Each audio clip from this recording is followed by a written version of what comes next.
ఫ్రాడ్స్లో ఏ ఏ స్టేటస్లో ఉంది sir? First of all అందరికీ నమస్కారం.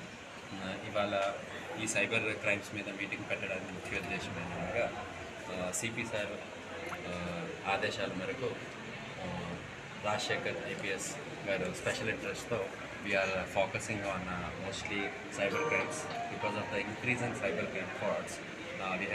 We are creating awareness programs, and at the same time, our plan is to recruit many cyber volunteers among the students and youth, adolescent age groups. వాళ్ళలో cyber వాలంటీర్స్ని select చేసి వాళ్ళ ద్వారా వాళ్ళు కొంచెం modalities ఒక 12 to 13 modalities పెట్టుకున్నాం. వాళ్ళకి 12 to 13 మొడాలిటీస్లో training ఇచ్చి వాళ్ళని ఇన్ఫ్యాక్ట్ కింద వాళ్ళు సిటిజన్స్ పబ్లిక్ అందరినీ కూడా మోటివేట్ చేసి అందరూ సైబర్ ఎడ్యుకేషన్లో డెవలప్ చేసి మొత్తం పబ్లిక్ అందరినీ సైబర్ సిటిజన్స్ కింద మార్చాలనే ఉద్దేశంతో ఈ ప్లాన్తో cyber citizens and cyber volunteers and వాళ్ళకి ట్రైనింగ్ ఇచ్చే పోలీసు సైబర్ కమాండోస్గా ఒక 200 మెంబర్స్ని మన డిస్ట్రిక్ట్లో విజయవాడ సిటీలో ఒక 200 మెంబర్స్ వరకు సైబర్ కమాండోస్ని తయారు చేసి వాళ్ళ కింద volunteers as well as cyber సిటిజన్స్గా అందరినీ రూపు మార్చాలనే ఉద్దేశంతో మెయిన్గా ఈ ప్రోగ్రామ్ జరగడం జరిగింది.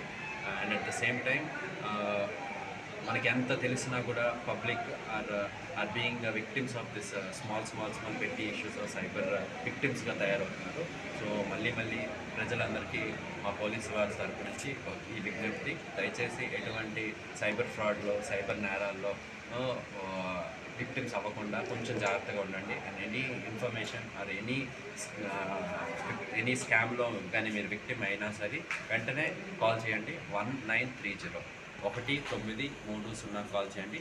The police are always at your service. Then the government of Andhra Pradesh is always at your service to help you and always మిమ్మల్ని యాజ్ సూన్ యాజ్ పాసిబుల్ ఏమైనా రికవరీ ఉంటే కూడా రికవరీస్ చేస్తున్నాం ఇప్పుడు.